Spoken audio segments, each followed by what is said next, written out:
Hi hello എല്ലാവർക്കും നമ്മളുടെ ചാനലിലേക്ക് ഒന്നുകൂടി സ്വാഗതം. അപ്പോൾ ഞാനിന്നിവിടെ ഉണ്ടാക്കാൻ പോകുന്നത് ഒരു ചിക്കൻ നൂഡിൽസ് ഫിൽ ചെയ്തിട്ടുള്ള ഒരു സ്പ്രിംഗ് റോളാണ്. നല്ലൊരു അടിപൊളി സ്നാക്കാണ്. റമദാനൊക്കെ അല്ലേ, അപ്പോൾ നമുക്കൊക്കെ ഈസി ആയിട്ട് ചെയ്യാൻ പറ്റുന്ന ഒരു വെറൈറ്റി ആയിട്ടുള്ളൊരു സ്നാക്കാണ്. അപ്പോൾ ഇതിൻ്റെ ഇൻഗ്രീഡിയൻസ് എന്താണെന്നും ഇതെങ്ങനെയാണ് കുക്ക് ചെയ്യേണ്ടതെന്നും ഞാനൊന്ന് കാണിച്ചു തരാം.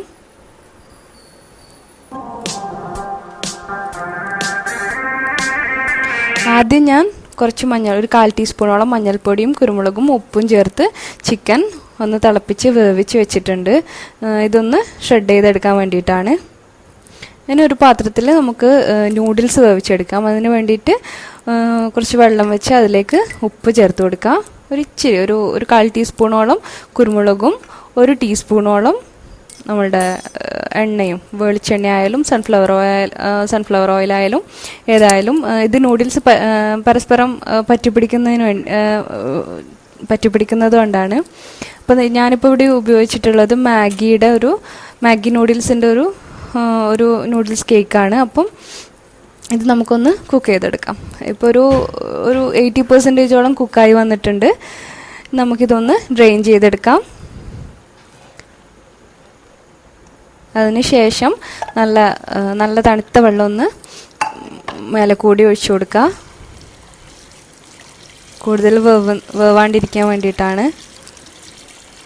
അപ്പോൾ ഇതും കൂടി ഇവിടെ റെഡി ആയിട്ടുണ്ട്. ഇനി നമുക്ക് ഒരു ടീസ്പൂണോളം ഇഞ്ചി, 1 ടീസ്പൂൺ അത്രയും അളവിൽ വെളുത്തുള്ളിയും, പിന്നെ ഒരു 3 പച്ചമുളകും, ഇവിടെ ഞാനിപ്പോൾ കാന്താരി യൂസ് ചെയ്തിട്ടുള്ളത്. എന്നിട്ട് നന്നായി ഒന്ന് ചതച്ചെടുക്കാം. ക്യാരറ്റ്, ക്യാപ്സിക്കം, സവാള. ഒരു പാനിൽ ഒരു 2 ടീസ്പൂണോളം എണ്ണ ഒഴിച്ച് അതിലേക്ക് നമ്മളുടെ പച്ചമുളകും ഇഞ്ചിയും വെളുത്തുള്ളിൻ്റെയും ആ ഒരു മിക്സ്ചർ ഒന്ന് വഴറ്റിയെടുത്തതിന് ശേഷം നല്ല ഫൈനായിട്ട് ചോപ്പ് ചെയ്ത് വെച്ചിട്ടുള്ള സവാള ചേർത്ത് കൊടുക്കാം. നല്ലൊന്ന് ട്രാൻസ്പെറൻ്റ് ആവുന്നത് വരെ നന്നായി വഴറ്റിയെടുക്കുക. അതിലേക്ക് ഒരു 1/4 ടീസ്പൂണോളം ഉപ്പ് ചേർക്കുക. ഉപ്പ് ചേർക്കുമ്പോൾ ശ്രദ്ധിക്കേണ്ട ഒരു കാര്യം എന്താണെന്ന് വെച്ചാൽ, നമ്മളിപ്പം സോസ് ഒഴിക്കുന്നുണ്ട്, ചിക്കൻ വേവിക്കുന്നതിൽ ചേർത്തിട്ടുണ്ട്, നൂഡിൽസിലും ചേർത്തിട്ടുണ്ട്. അപ്പം അതിന് അനുസരിച്ചിട്ട് ചേർത്ത് കൊടുക്കാം. അതിലേക്ക് ഇപ്പോൾ ക്യാരറ്റ് ഇട്ട് കൊടുത്തിട്ടുണ്ട്. എല്ലാം ഒരു പിടിയോളം മതി, കൂടുതലൊന്നും വേണ്ട. അത്ര തന്നെ അളവിൽ ഒരു 2-3 ടേബിൾ സ്പൂണോളം ഒരു ക്യാപ്സിക്കം ഇട്ട് കൊടുത്തിട്ടുണ്ട്. പിന്നെ ഒരു 1/4 ടീസ്പൂൺ കുരുമുളക് പൊടി.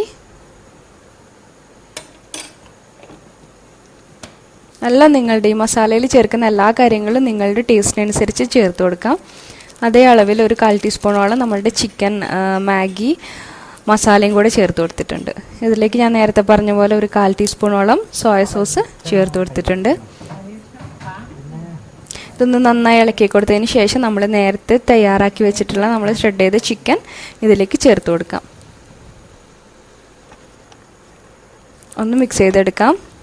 ഒരു ഫ്ലേവറിന് വേണ്ടിയിട്ട് ഇച്ചിരി കറിവേപ്പിലയും കൂടെ ചേർത്ത് കൊടുത്തിട്ടുണ്ട്. ഇനി ഇതിലേക്ക് നമ്മളുടെ മാഗിയും കൂടെ ചേർത്ത് കൊടുക്കാം. നന്നായി മിക്സ് ചെയ്തെടുക്കുക. കാരണം മാഗി മിക്സ് ചെയ്യാൻ ഇച്ചിരി ബുദ്ധിമുട്ടാണ്. നമ്മളുടെ നൂഡിൽസ് കുറച്ച് നേരം എടുത്ത് തന്നെ മിക്സ് ചെയ്തെടുക്കാം. ഇത് ഞാനിപ്പോൾ 1.5 കപ്പോളം മൈദ എടുത്തിട്ടുണ്ട്. അതിലേക്ക് ഒരു മുട്ടയും കൂടെ ചേർത്ത് ആവശ്യത്തിന് വെള്ളമൊഴിച്ച് ഒരു ദോശയുടെ ബാറ്ററിൻ്റെ രൂപത്തിൽ കലക്കിയെടുക്കാം. ഇതൊരു പാൻ വെച്ച് അതിലേക്ക് ദോശയായിട്ട് ചുട്ടെടുക്കാം. ഇതിൻ്റെ ഔട്ടർ ലെയറിന് വേണ്ടിയിട്ടാണ്. മറിച്ചിടേണ്ട ആവശ്യമൊന്നുമില്ല. നമ്മൾ നേരെ അത് പാനിൽ നിന്ന് വിട്ട് വരുന്ന സമയത്ത് പ്ലേറ്റിലോട്ട് മാറ്റാം. ഇനി ഇത് ഫില്ല് ചെയ്യേണ്ട രീതി പറഞ്ഞുതരാം. ആദ്യം ഇതിൻ്റെ ഒരു സൈഡിൽ നമ്മളുടെ ഫില്ലിങ് വെച്ച് കൊടുക്കുക. എന്നിട്ട് ആ ഭാഗം ഒന്ന് മടക്കി കൊടുക്കുക. ഇച്ചിരി ടൈറ്റായിട്ടൊന്ന് മടക്കി കൊടുക്കുക. നമ്മൾ ഫില്ലിങ് വെച്ച അതേ അളവിൽ തന്നെ നമ്മളുടെ 2 സൈഡിൽ നിന്നും നന്നായി ടൈറ്റിൽ 2 സൈഡും മടക്കി കൊടുത്തതിന് ശേഷം നല്ല ടൈറ്റായി റോൾ ചെയ്തെടുക്കുക. ഇതാണ് ഈ സ്പ്രിംഗ് റോളിൻ്റെ ആ ഒരു രീതി. എന്നാൽ ഇത് പൊട്ടിപ്പോവുകയൊന്നും ചെയ്യില്ല. ഇതേപോലെ ഞാൻ ആ മസാല തീരുന്നത് വരെ ചെയ്തു വെച്ചിട്ടുണ്ട്. ഏകദേശം 10 സ്പ്രിംഗ് റോള് ഇതിൽ നിന്ന് കിട്ടിയിട്ടുണ്ട്. ഇനി ഇതിൽ നമ്മളുടെ മുട്ടയുടെ ബാറ്ററിൽ മുക്കി ഒന്ന് ബ്രെഡ് ക്രംസിൽ കോട്ട് ചെയ്തെടുത്തതിന് ശേഷം നമുക്കിതൊന്ന് ഫ്രൈ ചെയ്തെടുക്കാം. ഫ്രൈ ചെയ്യുമ്പോൾ ശ്രദ്ധിക്കേണ്ട ഒരു കാര്യം ബ്രെഡ് ക്രംസ് ആണ്. നമ്മുടെ ഫ്ലെയിം മീഡിയത്തിലായിരിക്കണം, ഹൈയിലായിരിക്കരുത്, അതേപോലെ തന്നെ ലോയിലും ആയിരിക്കരുത്. അപ്പം ഇത് നമുക്ക് മാറ്റാം. അപ്പം നമ്മളുടെ ഈസി ആയിട്ടുള്ള വെറൈറ്റി ആയിട്ടുള്ള സ്പ്രിംഗ് റോൾ ഇവിടെ റെഡി ആയിട്ടുണ്ട്. കുട്ടികൾക്കൊക്കെ വളരെ ഇഷ്ടമാവും, കാരണം ഉള്ളിൽ ഫില്ലിംഗ് ആയിട്ടുള്ളത് ഇവരുടെ ഫേവറേറ്റ് സാധനമാണല്ലോ. അപ്പോൾ എല്ലാവരും സബ്സ്ക്രൈബ് ചെയ്യുക, കമൻറ്റ് ചെയ്യുക, ലൈക്ക് ചെയ്യുക, ഷെയർ ചെയ്യുക. താങ്ക്